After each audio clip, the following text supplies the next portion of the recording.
Hey y'all, it's Erin, aka Grishno, and Morgan's in the hospital right now. If you've been following my blog for any amount of time, you know Morgan. She and I go back almost 15 years at this point. I'm not going to recap everything. You can watch a lot of it here. You can see our honeymoon. Go check out my Transgender Life documentary. You can see when we were dating. Partners of trans people video. All of it. You know her. She's been in the hospital for like 8 days now.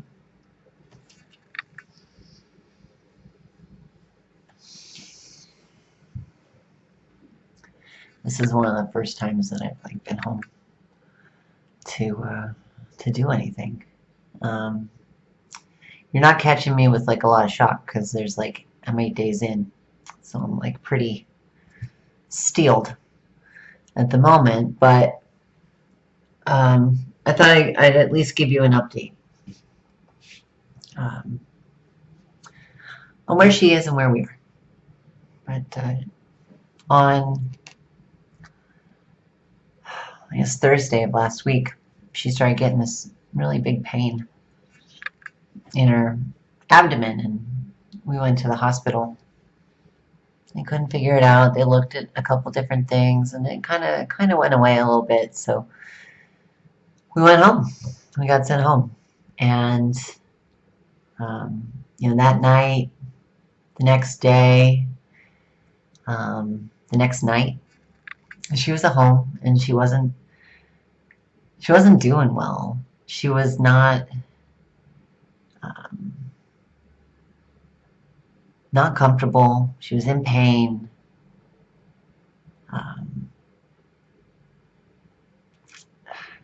She wasn't eating. And if you've loved anybody, just deeply, and you've seen them in pain like that, then you know the feeling that is. On Saturday morning, I was out to find her some apple juice, because that was the only thing that she could think that she wanted. And she called me on my cell phone and said that she's never had more pain in her entire life.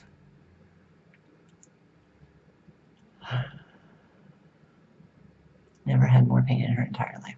And she was thinking about calling 911. And I'm thinking, if you've never had this much pain in your life and you are thinking about call 911. So I tell her, call 911, and I rush back. 90 miles an hour on the freeway. Traffic was, Jesus. Don't people know it's a pandemic? By the time I got here, the ambulance was here already, and they were starting to load her up. And I said, I'm going to follow you.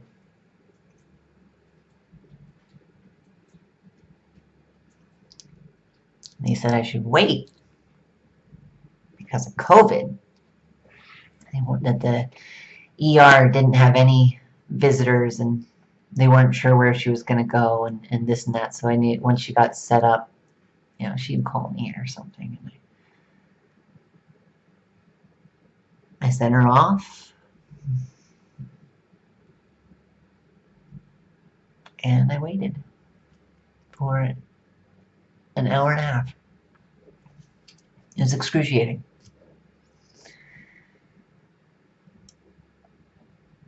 She calls me up, and she's in a ward that I can come and visit. They said that I can come, so boom, I'm down there. And we're trying to figure out what's going on. They're running all this kind of, tests, things like that. Finally, they're like, okay, we're going to send you to MRI. We're going to send you to MRI. Okay, great. So, this was just another thing that was impacted by COVID, this whole thing. They had to transport her to a different place for the MRI. But I couldn't come. It was a mile away, so I walked. But at least I got some fresh air. We got the MRI, we went back, got the results, and they come in and they're like, yeah, there's this big pocket of fluid under her liver. It looks like blood.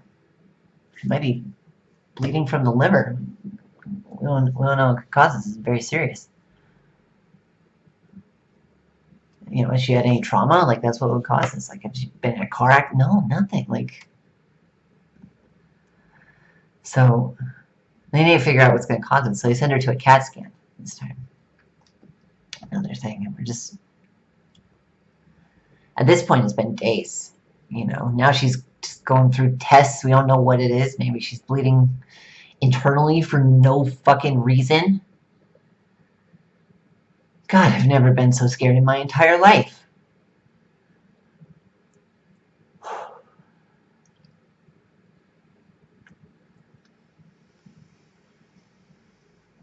They get the results of the CAT scan, and they come in and they say it's a partially ruptured appendix. And we know. We know.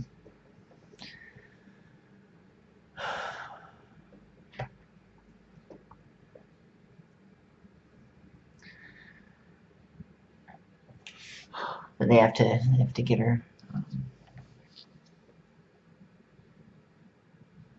They're gonna watch her overnight and stuff. So that was last week. So, because God, it's Friday. I don't know where this week went. They drained out a bunch of fluid, and recovery is never a linear road.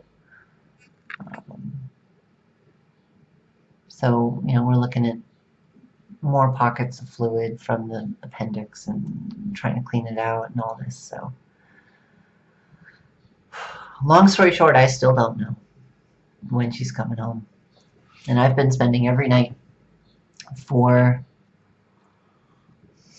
the last 8 nights on a cot in the hospital by her side.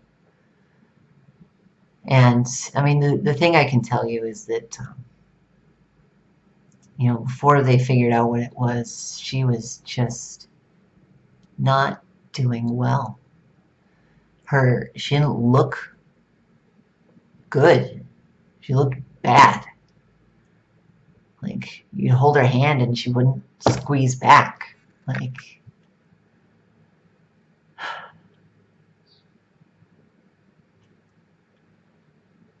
and today in the morning we sat up she was in a chair. Sat up at a chair and we played a game of cards.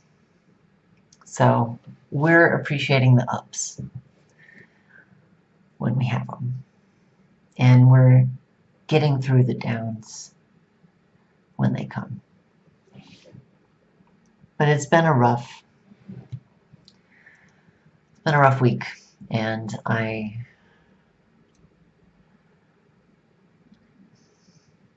the other thing I'll say, I know this is a long video, but who cares?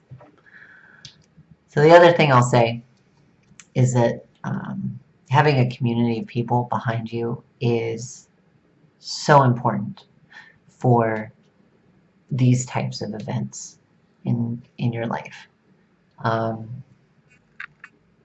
Funny enough, my family was like, oh, it's too bad you're not in Utah, because the church would bring you meals. And I was, it's true, if you've been in Utah, if you've born and raised, and You know, if you're sick or if somebody's sick, then everybody in your church congregation in your ward is gonna organize, and they're gonna bring you a bunch of casseroles and Jello, and that's very Utah.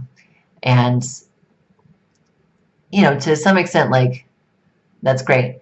But I also, you know, you don't. It's not a Utah thing. It's not a Utah thing. So I've had so many people, you know, friends, family. Um, Reaching out to support us. You know, our colleagues, you know, both of our places that we work have just been so accommodating. They're just like, whatever you need, like don't worry about it. And I've worked places where that wouldn't be the case.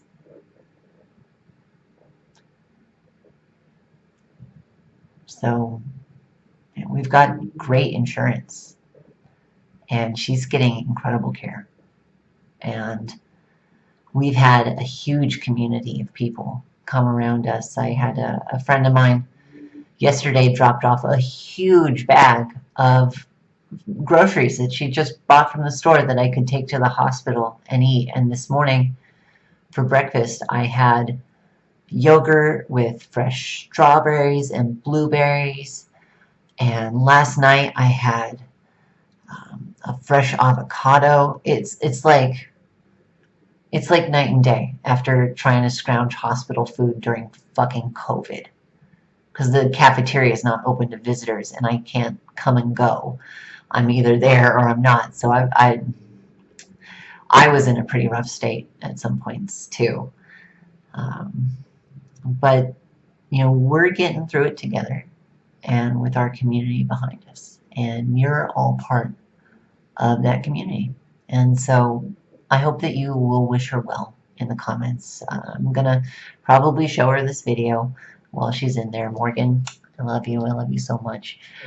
And so wish her well. Like, you better fucking blow up the goddamn comments with best wishes for Morgan. Sorry for all the swears. I've been through a lot. But blow it up. Blow it up. And like this video and comment and subscribe and all the stupid things you have to do on this stupid platform that is YouTube. And until next time. Bye, y'all.